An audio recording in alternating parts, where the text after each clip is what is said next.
क्या आपने कभी महसूस किया है कि अचानक मन शांत हो गया हो, बुरी परिस्थितियों में भी गुस्सा न आया हो, या आपके भीतर करुणा और प्रेम बढ़ गया हो? यह सिर्फ संयोग नहीं, बल्कि यह आपके इष्ट देव की कृपा के संकेत हो सकते हैं। जब इष्ट देव अपने बच्चों पर कृपा करते हैं, तो उनके जीवन में कुछ खास बदलाव आने लगते हैं। वे अधिक धैर्यवान, दयालु और सच्चाई के मार्ग पर चलने वाले बन जाते हैं। लेकिन सवाल यह है, कैसे जानें कि यह बदलाव ईश्वर की कृपा का असर है? इस वीडियो में हम ऐसे 8 दिव्य संकेतों के बारे में जानेंगे जो यह साबित करते हैं कि आप भगवान के विशेष कृपा पात्र बन चुके हैं। ये लक्षण न केवल आपके जीवन को बेहतर बनाएंगे, बल्कि आपको आपके आध्यात्मिक मार्ग पर आगे ले जाने के लिए इंस्पायर भी करेंगे। तो चलिए जानते हैं कि क्या आप भी उन सौभाग्यशाली लोगों में से हैं जिन पर उनके इष्ट देव की कृपा बरसने लगती है। तो पहला संकेत है शांति और करुणा का भाव जागृत होना। जब किसी व्यक्ति के भीतर गहरी शांति और करुणा जन्म लेती है, तो यह ईश्वर की कृपा का स्पष्ट संकेत होता है। क्रोध और प्रतिशोध का भाव व्यक्ति को कमजोर बना देता है, उसकी ऊर्जा को नष्ट कर देता है और भक्ति में विघ्न डालता है। लेकिन जब कोई व्यक्ति घोर अपराधी के प्रति भी दया और क्षमा का भाव रखता है, तो समझना चाहिए कि उस पर ईश्वर की विशेष कृपा बरस रही है। हर परिस्थिति में शांत रहना आसान नहीं होता, लेकिन जब ईश्वर की कृपा मिलती है, तो मन खुद ही शांत और सहनशील बन जाता है। कोई भी विपरीत स्थिति हो, अपमान हो या अन्याय, अगर व्यक्ति प्रतिक्रिया देने के बजाय क्षमा और दया का मार्ग अपनाता है, तो यह संकेत है कि उसका हृदय प्रभु के प्रेम से भर चुका है। क्रोध को त्याग कर क्षमा का भाव अपनाना सच्चे भक्त की निशानी है। ईश्वर भी हमें यही सिखाते हैं कि दया, क्षमा और प्रेम से खुद को भरपूर करो। जब ये गुण स्वाभाविक रूप से आपके भीतर प्रकट होने लगे, तो समझ लीजिए कि ईश्वर की कृपा, आपके इष्ट देव की कृपा आप पर पूरी तरह से बरस रही है। दूसरा संकेत है किसी के दोष देखने की आदत से मुक्त हो जाना। जब किसी व्यक्ति पर भगवान की कृपा होती है, तो उसका हृदय निर्मल और दोष दर्शन से मुक्त हो जाता है। वह न तो किसी की निंदा करता है, न किसी की बुराई सुनने में रुचि लेता है, और न ही दूसरों के गुणों में कोई कमी निकालने का प्रयास करता है। यह एक उच्च आध्यात्मिक अवस्था का संकेत है, जो केवल इष्ट देव की कृपा से ही प्राप्त होता है। दूसरों के दोषों पर ध्यान देना हमारी भक्ति और शक्ति को कमजोर करता है और हमें ईश्वर से दूर कर सकता है। जब हम लगातार लोगों की गलतियों को देखने लगते हैं, तो हमारे मन में नकारात्मकता बढ़ती है और आध्यात्मिक उन्नति बाधित होती है। परंतु जब इष्ट देव की कृपा होती है, तो हम केवल सद्गुणों को देखने और स्वीकार करने की प्रवृत्ति अपना लेते हैं। यदि हम अपने मन में शुद्ध और सकारात्मक विचार भरते रहें और केवल अच्छाई देखने का अभ्यास करें, तो यह इस बात का संकेत है कि प्रभु की विशेष कृपा हम पर बरस रही है। दोष दर्शन से मुक्त होकर संतोष, प्रेम और भक्ति के मार्ग पर आगे बढ़ना ही सच्ची ईश्वर की कृपा की पहचान है। तीसरा संकेत है भीतर और बाहर से पवित्रता। जिस व्यक्ति पर भगवान की कृपा होती है, वह केवल बाहरी रूप से ही नहीं, बल्कि आंतरिक रूप से भी शुद्ध होता है। उसकी वाणी, विचार और कर्म सभी निर्मल होते हैं। वह छल, कपट, असत्य और पाखंड से दूर रहता है और सच्चाई व निष्ठा के मार्ग पर चलता है। पवित्रता केवल शारीरिक और वस्त्रों की स्वच्छता तक सीमित नहीं है, बल्कि मन और हृदय की निर्मलता भी उतनी ही आवश्यक होती है। जो व्यक्ति सतत रूप से भगवान का स्मरण करता है, नाम जप करता है, ध्यान योग करता है और अपने हृदय को भक्ति से भरता है, वह नकारात्मक भावों से दूर होता है। ईश्वर की कृपा का पात्र व्यक्ति अहंकार, ईर्ष्या और छल से मुक्त होता है। वह अपने विचारों को शुद्ध रखता है और किसी के प्रति ईर्ष्या द्वेष नहीं रखता। उसका जीवन सद्भाव, दया और प्रेम से भरा होता है। यदि आप अपने बाहरी और आंतरिक पवित्रता बनाए रखते हैं और हर पल ईश्वर की याद में रहते हैं, तो यह इस बात का संकेत है कि ईश्वर की कृपा आप पर बरस रही है, क्योंकि पवित्रता ही ईश्वर का दिया हुआ सच्चा आभूषण है। चौथा संकेत है ऐसे कर्मों से बचना जो आपकी भक्ति में बाधा डाले। जिस व्यक्ति पर ईश्वर की कृपा होती है, वह हर उस काम से बचता है जो उसके भक्ति, ध्यान और ईश्वर चिंतन में बाधा डालता है। वह समझता है कि संसारिक कार्य आवश्यक है, लेकिन यदि कोई कर्म उसे ईश्वर से दूर कर रहा हो तो वह उसे छोड़ना ही श्रेष्ठ मानता है। कई बार हम ऐसे व्यापार या कार्यों में लिप्त हो जाते हैं जो धर्म और आध्यात्मिकता के विपरीत होते हैं। धीरे धीरे ये कर्म हृदय की शुद्धता को कम कर देते हैं और भक्ति की शक्ति को क्षीण कर देते हैं। इसीलिए ईश्वर की कृपा प्राप्त करने वाला व्यक्ति हमेशा यह देखता है कि वह जो कार्य कर रहा है वह उसे भगवान के करीब ले जा रहा है या उनसे दूर कर रहा है। संसार में रहते हुए भी यदि आप सद्गुणों, सत्य और भक्ति को अपनाकर कर्म करते हैं तो यह आपकी सच्ची आध्यात्मिकता है।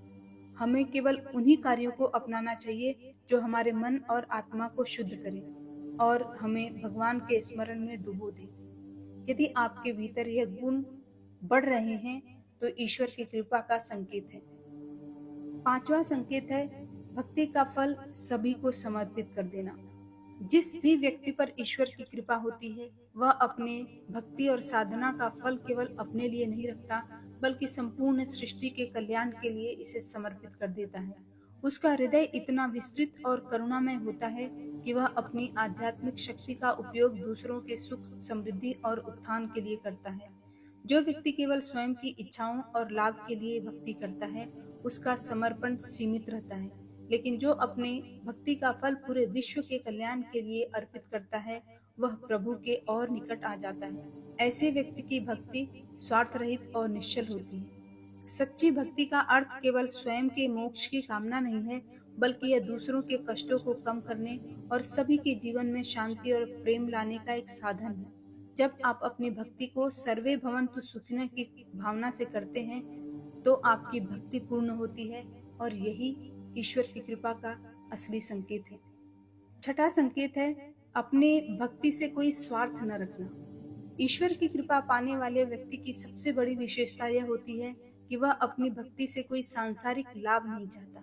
उसकी भक्ति किसी इच्छा पूर्ति या भौतिक सुखों के लिए नहीं होती, बल्कि शुद्ध प्रेम और समर्पण के लिए होती है। सच्चा साधक प्रभु भक्ति को किसी स्वार्थ या सौदेबाजी का साधन नहीं बनाता। वह यह नहीं सोचता कि मैं भक्ति करूं तो बदले में यह मिल जाए, बल्कि उसका एकमात्र उद्देश्य यह होता है कि उसका मन सदा ईश्वर की याद में लगा रहे और वह हमेशा प्रभु प्रेम में डूबा रहे। जो व्यक्ति अपनी भक्ति के माध्यम से धन, प्रसिद्धि, सफलता या अन्य सांसारिक लाभ चाहता है वह धीरे धीरे आध्यात्मिकता से भटक जाता है, लेकिन जो केवल ईश्वर की भक्ति में लीन रहने की कामना करता है वह सच्चे अर्थों में ईश्वर की कृपा का पात्र बनता है। भक्ति का असली फल प्रभु से जुड़ाव और आंतरिक शांति है, न कि किसी भौतिक वस्तु की प्राप्ति। जब भक्ति से स्वार्थ मिट जाता है तभी वह संपूर्ण और शक्तिशाली बनती है। यदि आपके मन में निस्वार्थ भक्तिभाव, ईश्वर के प्रति प्रेम बढ़ रहा है तो यह एक संकेत है कि ईश्वर की कृपा आप पर बरस रही है। सातवां संकेत है मान, सम्मान और प्रतिष्ठा से मुक्त रहना। जिस भी व्यक्ति पर ईश्वर की कृपा बनती है वह मान, सम्मान, पद, प्रतिष्ठा या प्रसिद्धि से प्रभावित नहीं होता। उसे दुनिया की वाहवाही या आलोचना दोनों ही समान लगती है, क्योंकि वह जानता है कि यह सब माया का खेल है। संसार में अधिकतर लोग मान, सम्मान और प्रतिष्ठा पाने के लिए जीवन भर संघर्ष करते हैं, लेकिन सच्चा भक्त केवल भगवान की कृपा और सेवा को ही महत्वपूर्ण मानता है।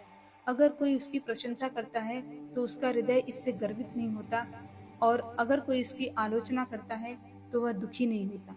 जिस व्यक्ति का मन ईश्वर की भक्ति में लीन रहता है वह कभी अपनी छवि, प्रतिष्ठा या सामाजिक स्थिति की परवाह नहीं करता। वह अहंकार और झूठे अभिमान से मुक्त होकर केवल ईश्वर की सेवा में रम जाता है। सच्चा भक्त जानता है कि संसार का सम्मान क्षणिक है, लेकिन ईश्वर की कृपा अनंत है। इसलिए ईश्वर की कृपा का एक लक्षण यह है कि व्यक्ति दुनिया की प्रशंसा या अपमान से निर्लिप्त होकर केवल भगवान से जुड़ा रहता है।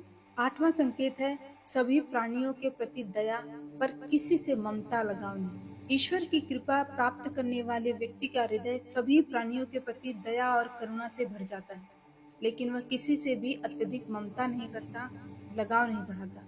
यह अंतर बहुत महत्वपूर्ण है। दया आत्मा को उन्नति की ओर ले जाती है, जबकि ममता हमें संसार में बांधती है। भगवान श्री कृष्ण ने भगवत गीता में कहा है सर्वभूते हिते रताः, अर्थात सभी प्राणियों के कल्याण में रत रहना चाहिए, लेकिन उनमें आसक्ति नहीं रखनी चाहिए। सच्चा भक्त हर जीव के प्रति मित्रता और प्रेमपूर्ण व्यवहार करता है, लेकिन वह उन्हें स्वयं से बांधने का प्रयास नहीं करता।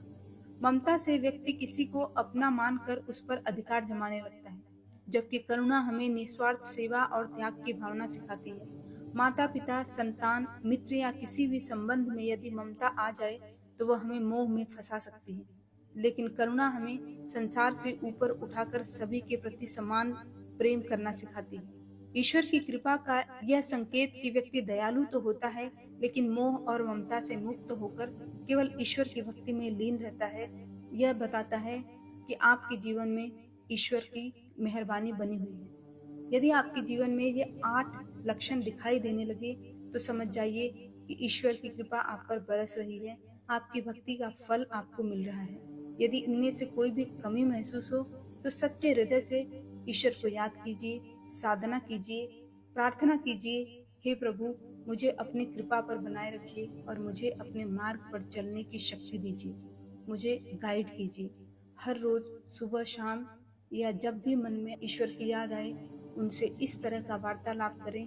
धीरे धीरे आप उनको अपनी तरफ खींचने लगेंगे और आप पर भी ईश्वर की कृपा बरसने लगेगी। तो उम्मीद है कि आपकी भक्ति का फल आपको इसी जीवन में मिलना शुरू हो गया हो।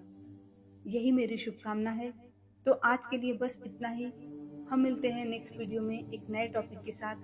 तब तक के लिए अपना ख्याल रखें और आपका दिन शुभ हो।